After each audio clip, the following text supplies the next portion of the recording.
can hit him back. And I can use that force, right? The harder he pushes me, the harder he's going to get hit back. All right? I'm not going to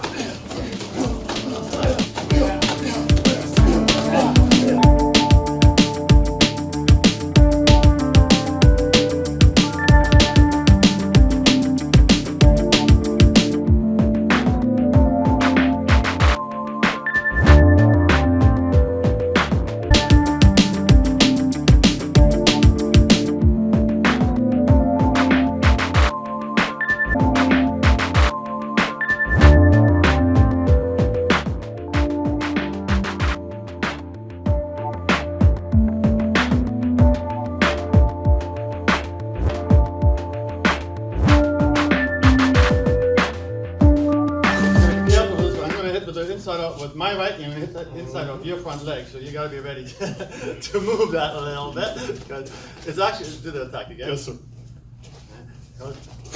It's not that hard to do. Do it again.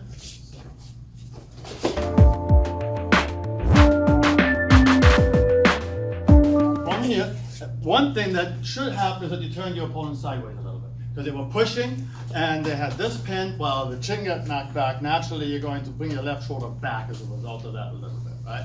So it takes him longer to get that left arm to me. Plus, I buckled his left leg, so he's dropped a little lower, right? I'm going to hit just enough so I can get my elbow in there before he can do anything with his arm.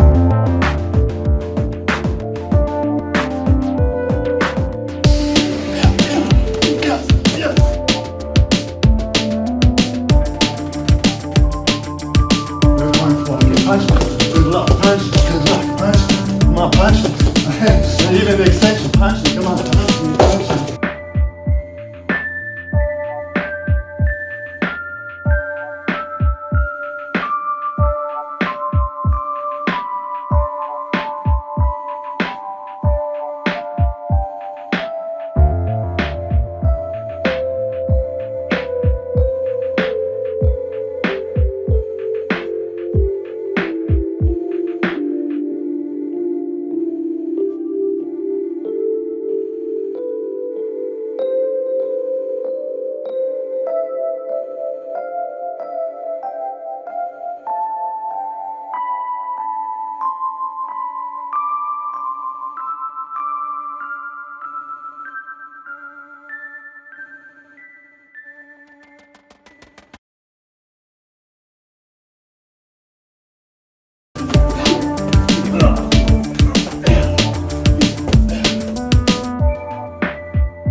That elbow strike helps me find the space underneath his arm.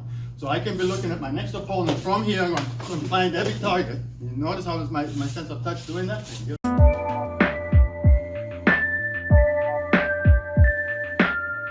I just pushed against his arm and hit him in the face. That means that arm probably comes up, right? So we're going to check down with the right arm, and my left hand is going to find, again, like always, in Ed Parker's Kempo, is going to find the path of least resistance to my next strike. Notice what's going on here. My hand is already in. We have the concept of established entry. I'm already here. Why would I want to leave this? This is an open path right here. It's a path of least resistance. But I can't just go like that. I could, but it would lack power.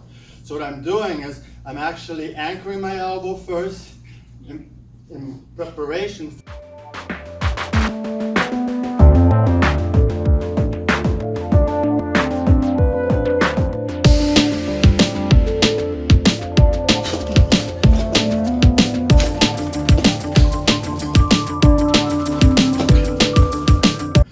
From this move, coming down with my elbow a little bit as I'm checking right here, right? I'm going to hit with this in one heel palm claw. But at the same time, my right arm is having come down to do this check right here, is now in perfect position to do an elbow coming back as I turn my body. And it's going to be a back elbow to the solar plexus. All right?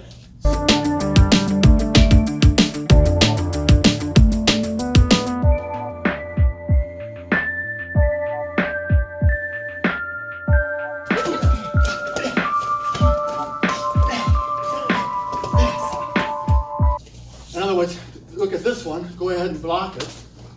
Like what you got to block it with? Basically nothing, right? From this position, especially when I'm checking here, he can't really control my elbow. My hand is already almost there, right? Yeah, he's got his other arm. So his other arm, turn this way over, his other arm has to beat this arm, hit me. And it's very hard because in order for you to hit me with that, you need to kind of turn this way, don't you? Yes, sir. Right? And the first thing I'm doing is preventing you from turning that way. I'm hitting your head in the opposite direction. Good luck with that left roundhouse punch.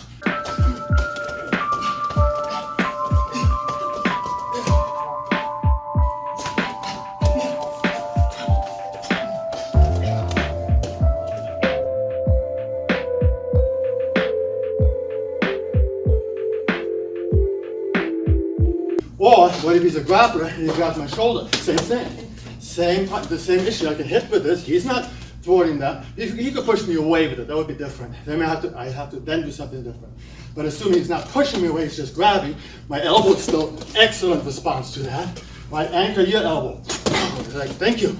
I'm hitting you harder now, right? So if you're like desperately grabbing me and holding on to me, bam, you're pulling both of these strikes right into yourself, right?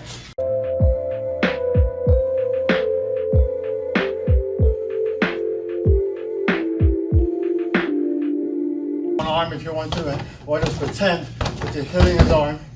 What makes it a sweeping check is the fact that you don't stop like a pinning check. You go from there, and it is like a sweeping motion, but you turn it, right? It's like an circle, right? So, but you're gonna turn your upper body and execute a back elbow, and of course that means you have to ultimately end up in a rear crossover here, in a rear crossover.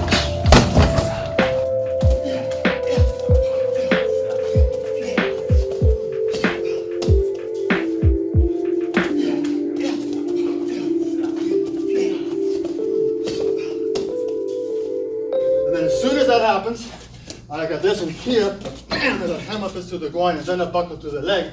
That again, what can you do about it? Nothing. Right? And I have open access, and I'm taking advantage of your resistive efforts. Right? So this is a beautiful technique all by itself. Think of the different times that you are in this position, like circling fans, for example. There's lots of techniques that you can all of a sudden find yourself in that position. Right? This could become part of hooking wings.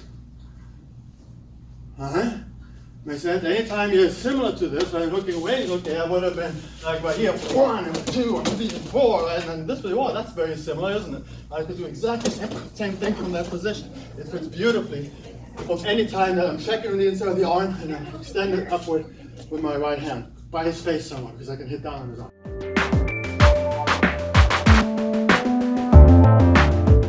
This part, I'm checking the arm so I can come off of this, use this as you resist, and use the path of least resistance. So then from here, that back elbow, and that's going to, of course, be complemented by the rear crossover. Right? The rear crossover makes it that it's faster, closer, right, and more forceful. I can move through you a little bit more, right, and I can see my environment. So if I have a second opponent, bam, this is again a perfect thing to do because I can find my way to this target without having to see it. Yeah, I'm already so close, I'm touching the inside of your arm, I can feel my way to the target. Right here, this, and just hammer, step out after